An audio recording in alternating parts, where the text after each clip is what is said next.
Ko'pchiliklarimiz mana Alloh taoloning ulug' baytiga, haj, umra masalalariga borib kelyapmiz, ibodatlar qilyapmiz.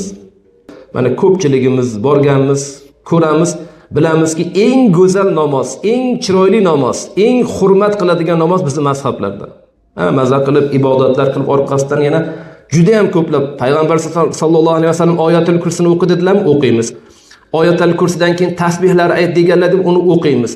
Undan keyin qiroat qilinglar, yaxshi bo'ladi, duolar ijobat bo'ladi deganlar qiroat qilib duolar ham qilamiz. Salovatlar aytamizda.